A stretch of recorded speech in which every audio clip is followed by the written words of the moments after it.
Okay. Good morning. Actually, I'm very happy to have you today. Adam Simon from the University of Michigan. So Adam, I think we met before, just before the pandemic, right? So before the pandemic, Adam arrived here with a group of graduate students from the University of Michigan. And they asked me before if I wish to guide them in the geology of Israel. And we had this wonderful 2 weeks that we went from Birket Ram in the north to Pati Ram in the south. And then we heard about the pandemic. So you were the last people right in Paris, right? Yeah. So they closed down Paris. The last plane. The last plane, exactly. So Adam actually is doing I would say different things which are related to English petrology and experimental petrology and economic petrology, which is related to experimental petrology. And he will tell us today about the formation of arc-related porphyry copper and gold deposits. I guess that in Chile or something like this. Yeah. Okay, so everybody that was in traveling in Chile will see today. So just by show of hands, who's a PhD student, master's student, postdoc, undergraduate?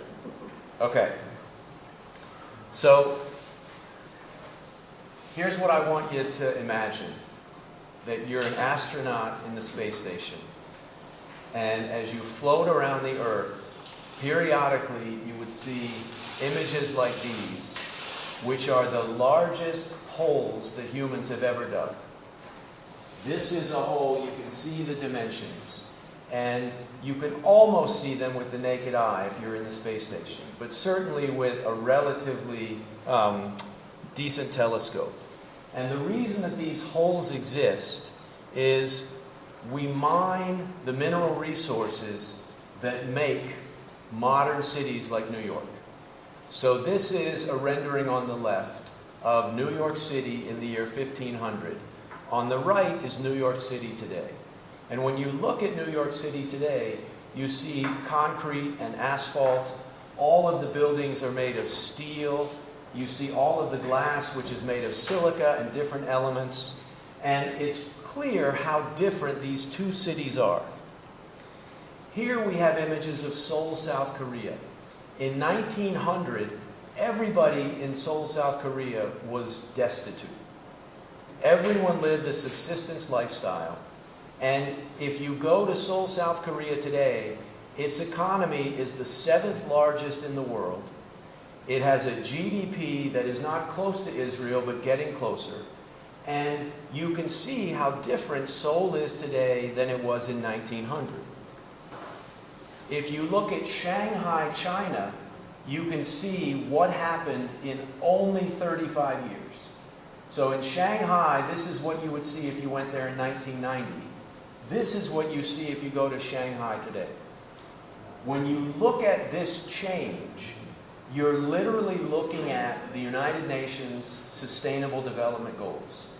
You're looking at people here who did not have access to electricity, did not have access to clean cooking, did not have access to clean water or sanitation. And literally, in less than my lifetime, everyone in Shanghai now has access to everything that the Sustainable Development Goals tell us we want the world to have access to. You see that here. So if you went back to Tel Aviv in 1880 and you look at how Tel Aviv has changed, it's radical. In the 1950s, the economy here was similar to South Korea in the 1950s and China in the 1950s and 1960s. And when you look at that change, what I want you to see is not just how different it is, but what you see in the photograph of Tel Aviv at night. You see all the lights. And those lights require resources that are available to everyone in high-income countries. So this is our world at night. And what you immediately see are the cities that are light and everywhere that's darkness. If you look at Africa, almost all of Africa is dark. If you look at various parts of Southeast Asia, lots of darkness. And you're literally looking here at economic development. If you zoom in on areas such as right here, that's the Korean Peninsula. And the divide between South Korea, a high-income country, and North Korea, other than the nuclear weapons they now have, for people who live there, the Industrial Revolution hasn't happened. They literally still live a subsistence lifestyle from day to day, figuring out what food am I going to eat. And they don't have access to all of the modern infrastructure that we have access to. So when I think about the UN Sustainable Development Goals, what those goals call for is all of the cities here to light up like the cities here. And all of the cities here to light up like the cities here and here and here. Right? That's the goal that the United Nations has set. Now, when you see all of these lights, you're literally looking at our use of mineral resources. So when you look at Tel Aviv and you look at Seoul, you're literally looking at copper wire and a permanent magnet. And the permanent magnet is made of iron and neodymium and boron. And when we spin the permanent magnet in the stationary copper, we generate an electric current. And that's literally what we see when we plug in a light bulb, or we charge our cell phone, or we watch television. We're literally seeing our use of resources.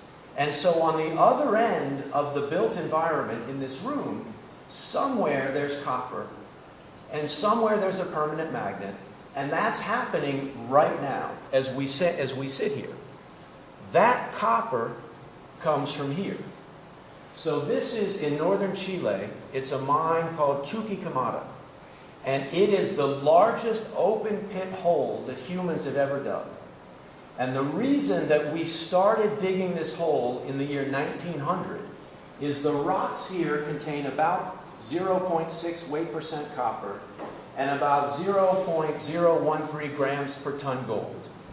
And this amount of copper is 200 times the average copper concentration of the Earth's crust. And that amount of gold is thousands of times higher than the average concentration of gold in Earth's crust. That's why we dig the rocks right here. Not over here, or out here, but right here. And they started digging in 1900. They stopped digging after reaching almost a kilometer depth in the year 2017, when they then started digging underground. And they'll dig underground for another 100 years. And that's the copper that is behind the lights in all of our modern cities. This is another one of the world's largest open pits. And the only reason that it exists in a remote part of Papua in Indonesia at 4,000 meters elevation is because it similarly contains very high concentrations of copper and very high concentrations of gold. This is arguably the second, they say sometimes first, open pit ever constructed by humans. Also started being dug in about the year 1900 because it contains much higher concentrations of copper and gold than all of the rocks around that open pit. So these holes exist to provide copper for development. If we look at a chart for how much copper we use, this is a chart that shows the quantity of copper mined year by year from 1900 through roughly today. And what you can see is that systematically, We have mined and used more copper every year, and the amount of copper that we use this year is more than last year. And last year was more than 2 years ago. And the amount of copper that we'll use in 2025 is about 5,000% more than we used in 1900. And all of that copper was used to build infrastructure like we see here. We can measure how much copper is required to build infrastructure by measuring the kilograms of copper per person in the built environment of a given country. So I'm going to show you now how much copper was used to build the United States from 1900 to 2000. In 1900, we had almost 0 automobiles. In 1900, almost 0 people had access to electricity. Almost no one had indoor plumbing or flush toilets. We had no wastewater treatment plants. And everyone walked or rode a horse. We had trains, they were coal. We had steamships, but we didn't have modern transportation. So over the last 100 years, in the United States, we used copper to build plumbing so that everyone has access to clean drinking water and wastewater. We used copper to wire the entire country. We used copper to build all of our domestic equipment. In the United States, the average home has 24 different electric appliances. 24. And every year, the average home spends $1,500 US to buy additional new electric appliances. We use copper for air conditioning and refrigeration. Everywhere in the United States, in the South, they use air conditioning 6, 7, 8 months a year. We used copper for industrial equipment. We used copper for things like streetcars, which we used to have in every city. We used copper on the lower right for internal combustion engines, and now for battery electric and plug-in hybrid vehicles. And then the black line is all other forms of infrastructure. So that right now, if a baby is born in the United States today, there are already 200 kilograms of copper behind the wall. 200 kilograms per person already in existence in our infrastructure. So it took the United States 100 years to achieve this. Other countries are doing this much faster. Israel has done this in 75 years. China has done this in 45 years. South Korea started doing this in 1960. But when we think about development, this is development.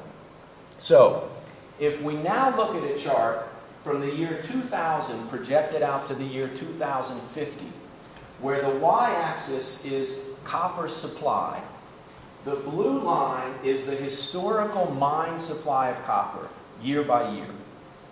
And if you take that blue line, you can calculate that the average rate of increase of copper consumption is equal to global economic growth. Since 1900, global economic growth has had an average of between 2 and 3%. That's the same rate of the increase of demand for copper by society. And you can take these historical data and then just simply, you can predict if the future economic growth requires the same amount of copper as historic economic growth. That means that globally, mining companies have to mine, today we're mining 22 million tons of copper. By 2050, we have to mine 37 million tons of copper. Just to maintain business as usual baseline economic growth. Now we also recycle copper. So this top line is the sum of how much copper we mine and how much copper we recycle. Currently, we recycle about 25% of the copper in circulation. And if we continue to get better at recycling year by year, the average rate of improvement of copper recycling in your lifetime has been about 0.5% per year, then the total copper supply by 2050 has to be 50 million tons. That's double what it is this year. Oh, and that means in 2050, 65% of the copper that we use still comes from mining, 35% from recycling. And this is not the amount of copper for the green energy transition. This is just the amount of copper we need for economic growth. If the whole world drives a battery electric vehicle, no more internal combustion, and all of our electricity comes from solar panels and wind turbines, we need to mine in the year 2050 90 million tons of copper to build all of those wind turbines and solar panels and battery electric vehicles. That means we would need to increase the mine supply of copper by roughly a factor of 5 today. The problem that we have is shown by this dotted line. Right now there are 708 copper mines in the world. They're producing copper every minute of every day of every week, month, year. That dotted line shows how much copper all of the world's existing mines plan to produce over the next 25 years. And what you see is the amount of copper will decrease. The top dotted line is the amount of copper that could be produced from all of the existing mines, plus all of the copper deposits that we've already discovered, if we put them into production like that. We have a problem. We need 37 million tons, and yet the best case scenario right now is that we can mine 30 million tons. So these holes exist because nature has taken average rock on the right and increased the concentration of copper and gold on the left. And I realize that's a B, not an M.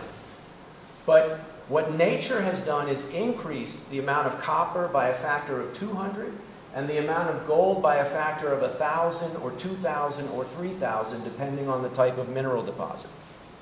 Most of the world's copper is mined from porphyry deposits that form in subduction zone environments.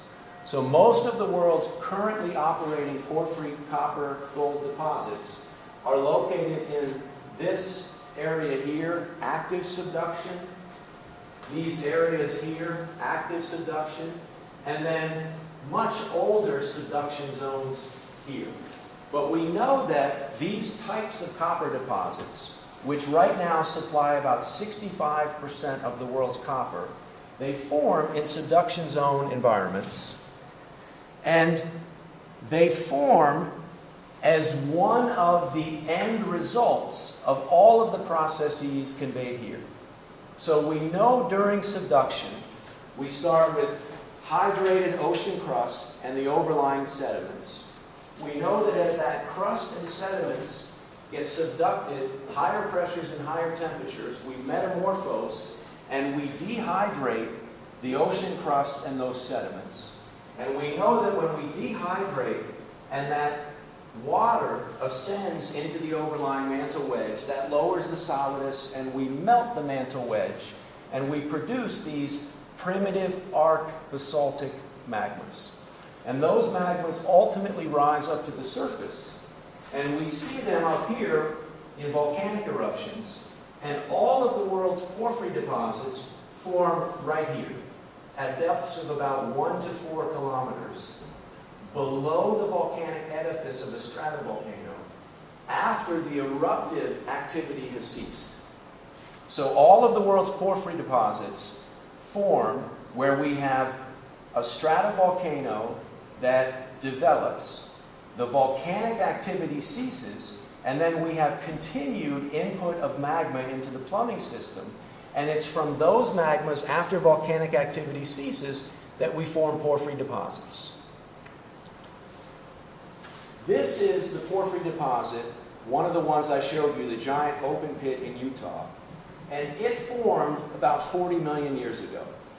And 40 million years ago, if you were to go to Salt Lake City, Utah, you would have seen a really tall stratovolcano. And that stratovolcano actively erupted andesitic magmas for at least 1 to 1.5 million years. Then we had cessation of volcanic activity and the formation of a porphyry copper plus gold deposit. And the porphyry copper plus gold deposit, what I've outlined here in the red, is the shape of the rocks that contain 0.5% copper and a gram per ton gold. And it's these rocks that we are digging down into and extracting to then extract the copper and gold. I mentioned the deposit in Chile, where they developed a mine by using an open pit method for 100 years. And then what they're doing is they're going underground on the 2 limbs of the deposit. The same thing will happen at this deposit in Utah, near Salt Lake City. Because eventually, as the pit reaches a certain depth, you can't afford to make it wider. And so the deeper you go, the wider you have to make the pit for safety reasons. So you eventually reach a depth at which it's no longer cost effective to keep going deeper by making the pit wider, and you build underground mine infrastructure. Now that shape also, within the middle part here, the stock, this is all igneous rock here, but that igneous rock is barren. No economic quantities of copper or gold. All of the rock here that contains high concentrations of copper and gold, it's igneous rocks, intrusive igneous rocks, intrusive breccias, and superimposed upon those igneous rocks is copper and gold mineralization. So that is this large open pit mine. When you look at the rocks that host the copper and gold, that's what they look like. And what you can see is lots of veins that cut the rock. And if you look carefully at the veins, you can see there are some veins that have very planar outlines. And then you have other veins where you have more curvilinear outlines. And you can take all of those veins and you can put them into the sequence in which they formed. From vein number 1, cross-cut by vein number 2, cross-cut by vein number 3, cross-cut by vein number 4, cross-cut by vein number 5, which is cross-cut by vein number 6. So 6 different generations of veins within one rock that is a hand sample. You can also see in each of the veins different mineral assemblages. And the mineral assemblages, you can extract information about the temperature at which those minerals crystallized. And you can often see minerals where you overprint. For example, you might have biotite that forms at high temperature, and then you alter it to chlorite at lower temperature. So you can use the mineral assemblages to reconstruct the temperature of the system. And when we look at that rock, one of those veins is what we call a chalcopyrite paint vein. And what you're looking at here is a vein of quartz. And within the vein of quartz, you have chalcopyrite and bornite. Chalcopyrite is the predominant mineral in porphyry copper deposits. And bornite is very common as well in porphyry copper deposits. And the chalcopyrite and bornite in this porphyry deposit are formed or found within one vein. So here we've got 6 veins, but only one of them contains chalcopyrite. 5 of them are barren, no chalcopyrite. Now we can also, inside the quartz, if we convince ourselves that the chalcopyrite and the bornite and the quartz are coeval, they formed at the same time, you can then look inside the quartz and you can find fluid inclusions in the quartz. And you can find multiple generations of fluid inclusions in the quartz. So the quartz, we know, grew from a hydrothermal fluid. And when quartz is growing from a hydrothermal fluid, as the crystal face grows, it will trap a small amount of that fluid in the crystal. And that is the fluid inclusions we see here. And this is a sample of quartz from a porphyry deposit. And all of these lines here, which are then hand-drawn over here, and numbered, which is somewhat impossible to see here, but numbered are more than 40 different trails of fluid inclusions. And each one of those trails can be a different fluid event. And we have some fluid inclusions where what we're looking at here is this is quartz. This is the fluid inclusion trapped during the growth of quartz. And this is what we call a vapor inclusion.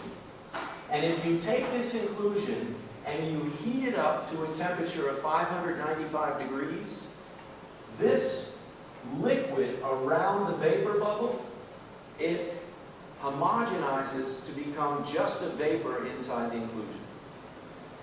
This is a fluid inclusion that is a brine inclusion, which means that it contains salt crystals, typically halite. And if you take this inclusion, where you have a vapor bubble, liquid, and halite crystals, and you heat it up to 528 degrees, that inclusion homogenizes to a liquid.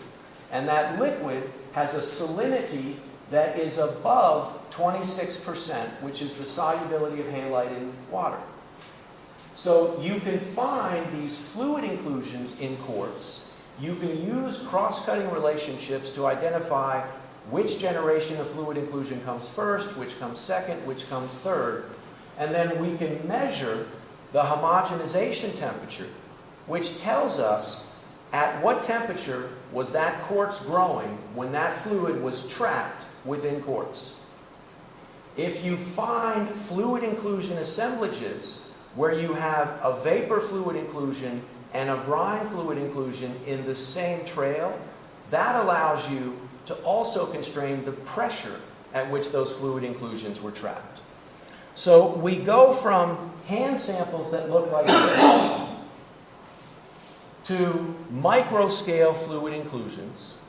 And these fluid inclusions we also can analyze by using a laser to excavate the fluid inclusion and feed that into a mass spectrometer and measure every element from the lowest element, sodium to uranium, and also now measure chlorine and sulfur. And these fluid inclusions, what they tell us is that the copper and the gold and the sulfur and the iron in the porphyry deposit started out in a silicate magma below the porphyry deposit today. So we know where the copper and where the gold and iron and sulfur originate. And we've done a lot of experimental petrology to recreate this in the lab. So in the laboratory, we can, in small capsules, we can simulate these processes. And we do that to study, for example, how does copper partition among silicate melt, crystals that are crystallizing from the silicate melt, and these bubbles of fluid. And those bubbles of fluid form because a silicate melt, if it initially has a water content of 3%, 4% water, as the melt crystallizes, water behaves incompatibly and stays in the melt. And so as the melt crystallizes, the concentration of water increases in the melt until it saturates with water and exalts these bubbles. So those bubbles transfer copper and gold and other metals from the silicate magma into the overlying porphyry environment. There has been a lot of work done to try and understand the magmatic end of this system. These are two images from a lattice-Boltzmann simulation where we started with 100% silicate liquid and then simply crystallized that liquid. And this was done to understand how the microstructures within magmas form. This is an image, and this is the same. When we stop the simulation and take a snapshot, when the silicate melt has crystallized to 30% crystals. So this would be a magma with 70% liquid, 30% crystals. Same over here. There's a pressure gradient here, which would be lithostatic pressure, higher on the bottom, lower on the top. And the light blue here, these represent channels within the crystal mush of the magma. And these are channels that allow a melt to ascend and also bubbles to ascend, because the density of the bubbles is much lower than the density of the surrounding magma. So once a silicate melt exalts bubbles, a volatile phase, its low density, it will find a path of least resistance to ascend upwards through the crystal mush. And this has been modeled. So this is just the results of a numerical model to show how these bubbles can actually ascend within a crystal mush. And what we see on the surface when these bubbles ascend is this.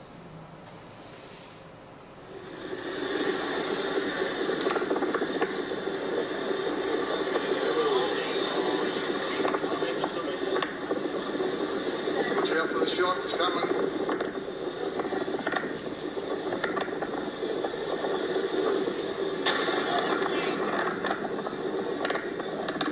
So there are three things in that video that I want you to see. One is the eruption of magma. And that's the magma when it erupts. It takes all of the copper and gold that were in the magma and just distributes it in the atmosphere. What a porphyry copper deposit is not the eruption of magma, but the eruption of bubbles from a magma chamber below the volcanic edifice. Now, two other things that I want you to see is during the eruption, look at all of the clouds above the volcano. And what happens to those clouds during the eruption? You'll see them move very rapidly. Watch out for the shock, it's coming. And the shock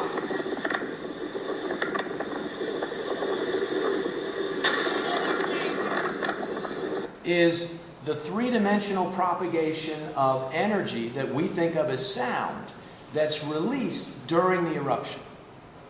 That shock wave is what forms these veins.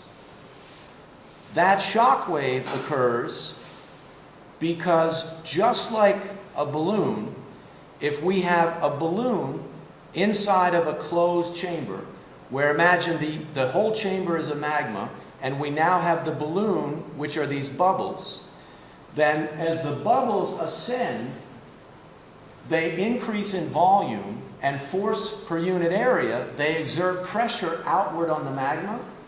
And we know now that for a silicate magma that ponds at a depth of about 3 or 4 kilometers, the lithostatic pressure is about 1,000 bars. The bubbles that pond in the top of the magma chamber, because the crystal mush here has solidified and essentially formed a lid on the top of the magma chamber, the bubbles push out with a pressure of 2,000 bars.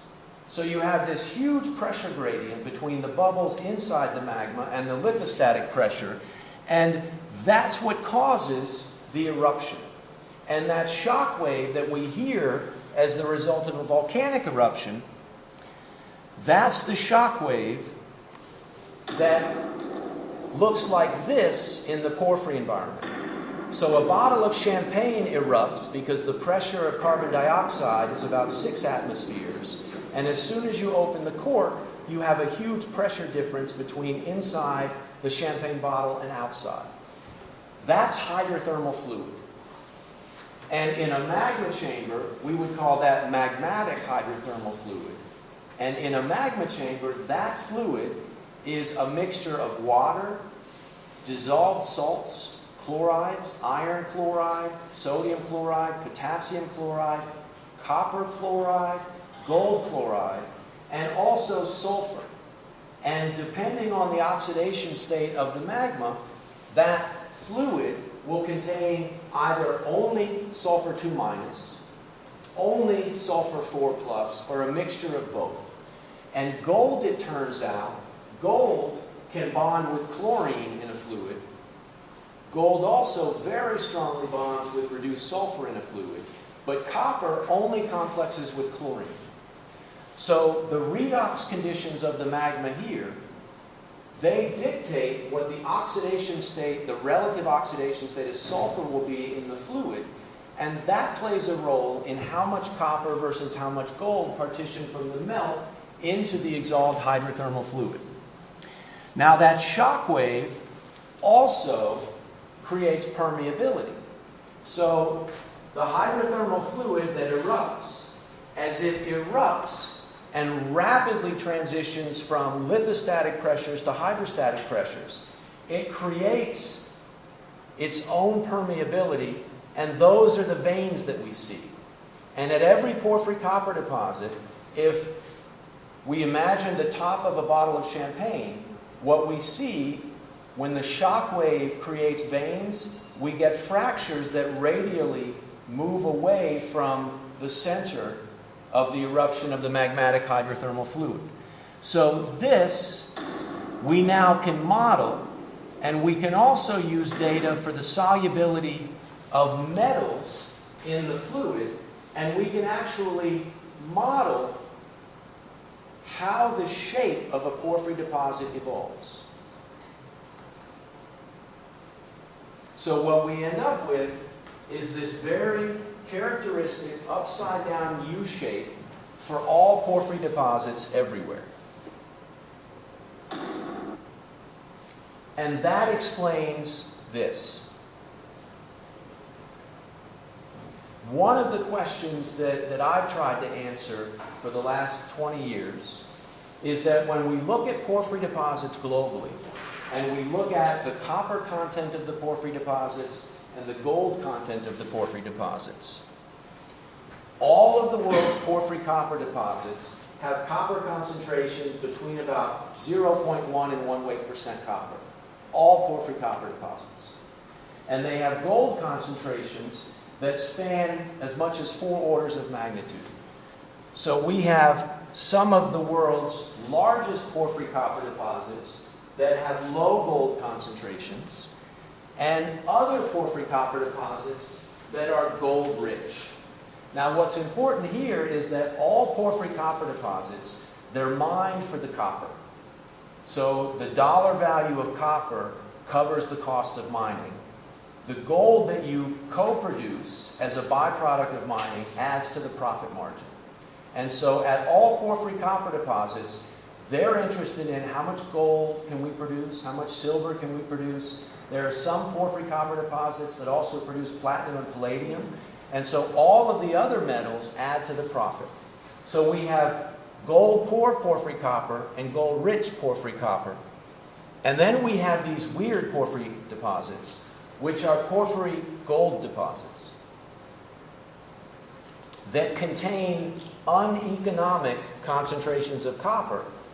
But at today's gold price of $4,000 an ounce, economic concentrations of gold.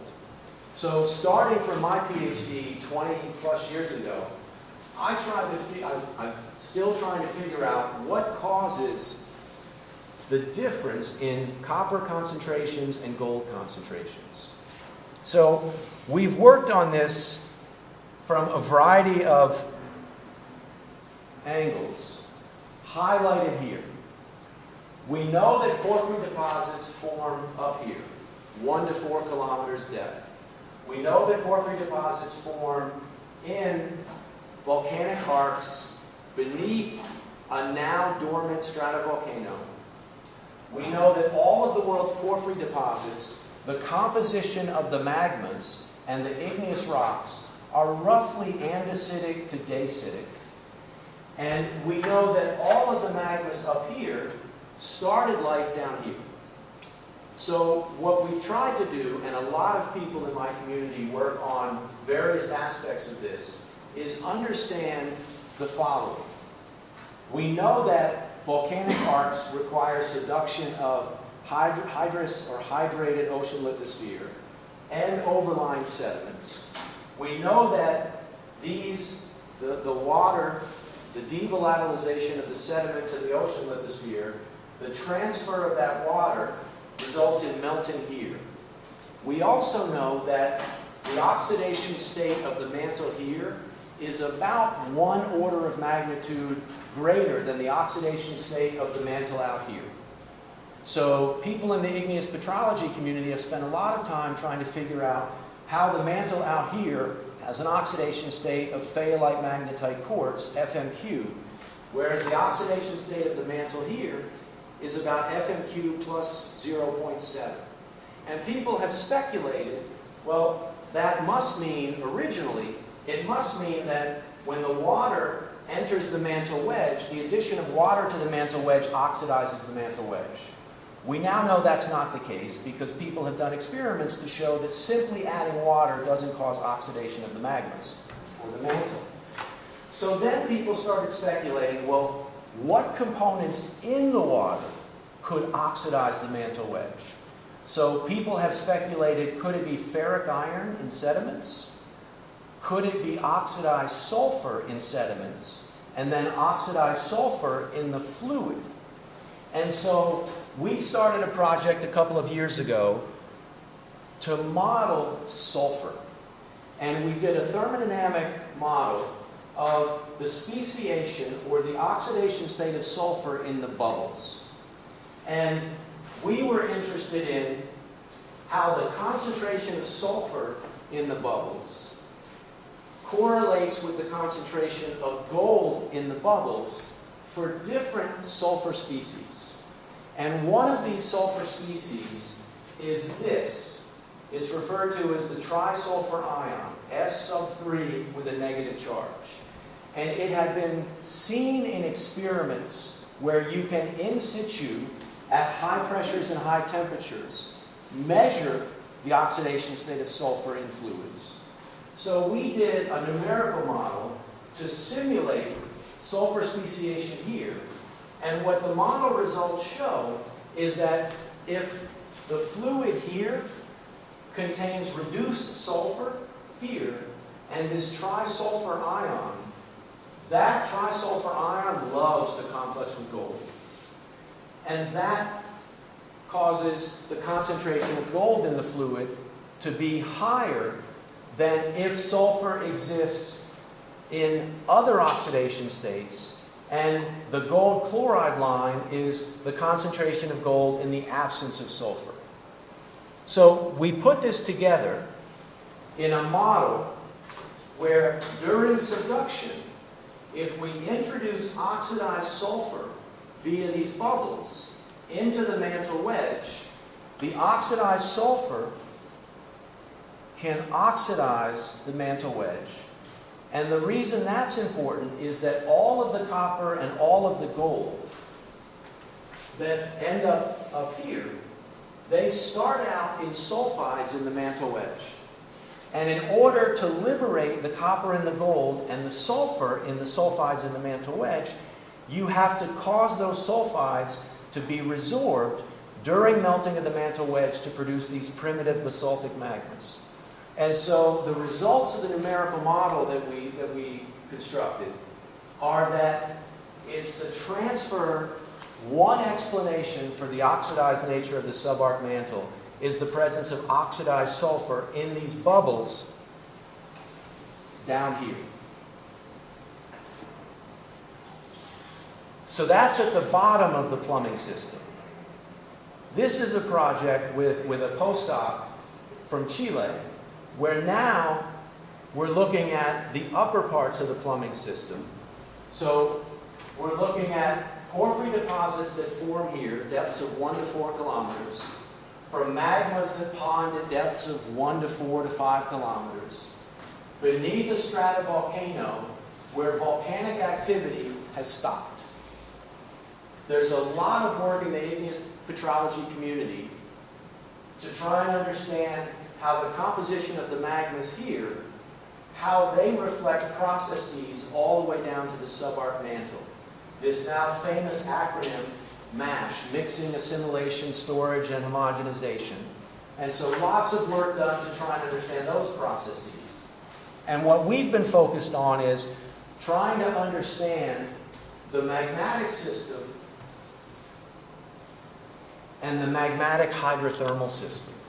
So we've done a lot of experiments to do this, as have other groups.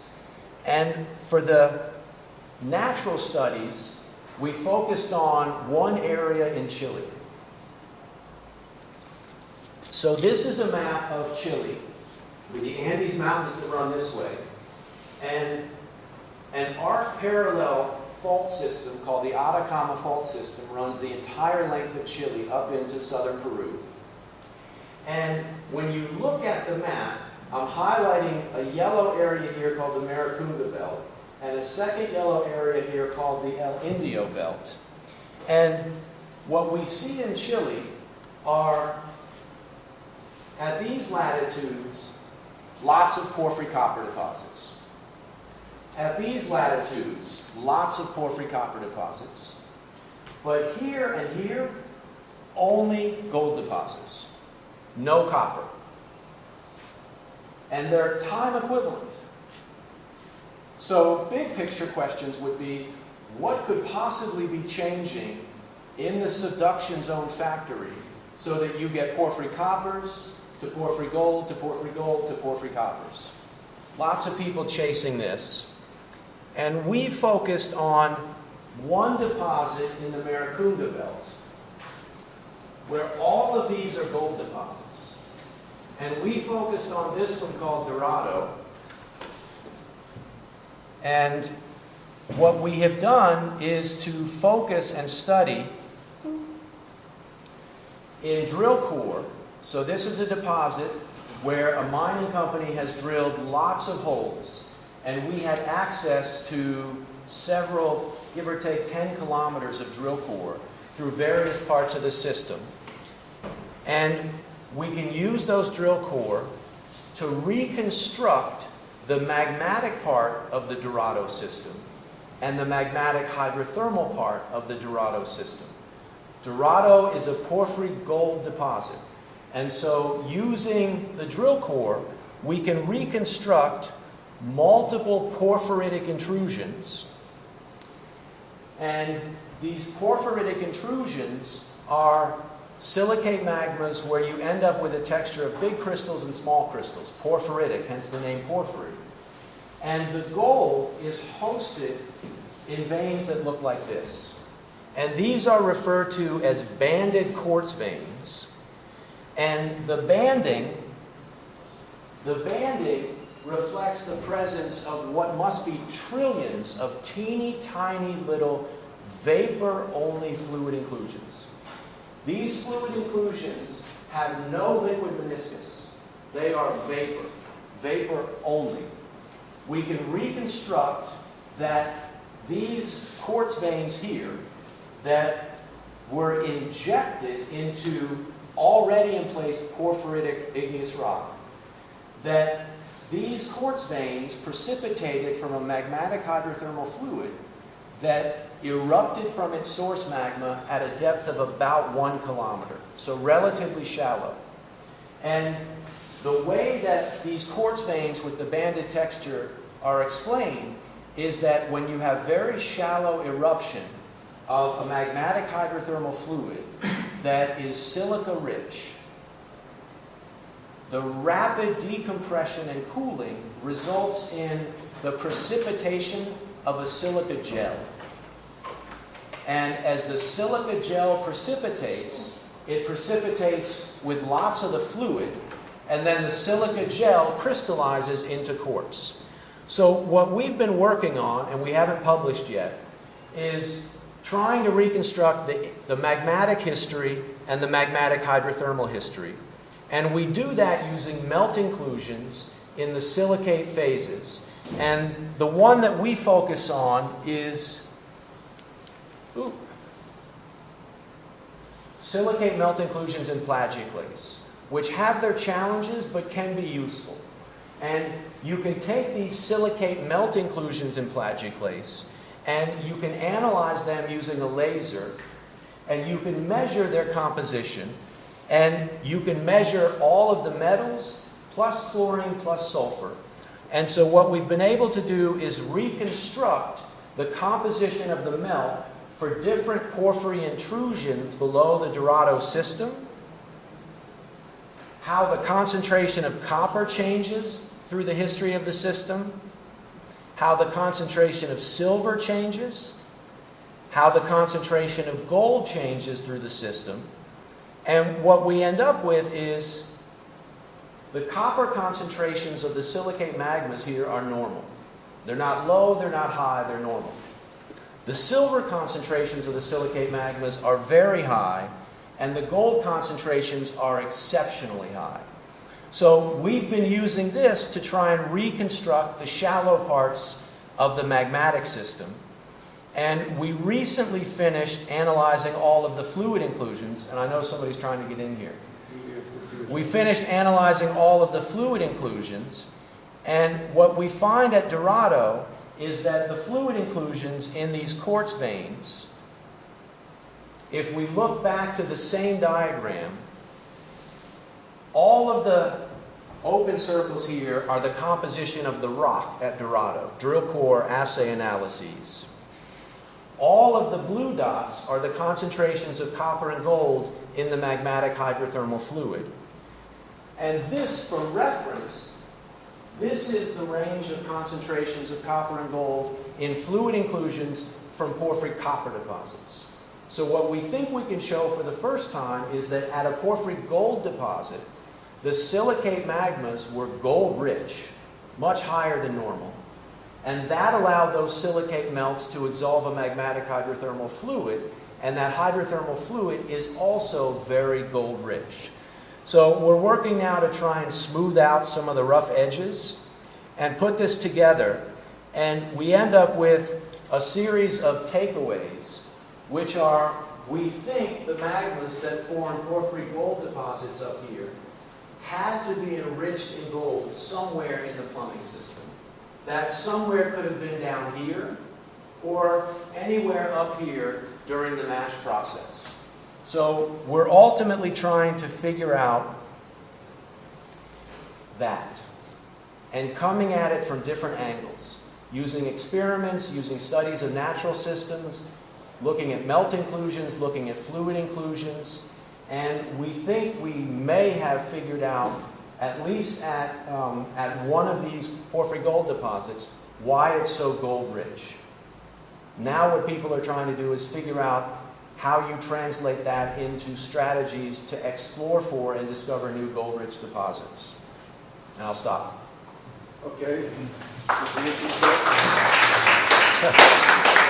Unfortunately, we have no time because these people are not time. But my conclusion is that we will get you here for a semester, and then you can give a full course, and then you can ask some questions. So keep your questions. So maybe next year, we can get from you maybe one semester. Oh, I love that. Okay, good. If anybody in the room here has any questions, you can email me. And I'm happy to share with you. Okay, thank you again. Rivka. Boy.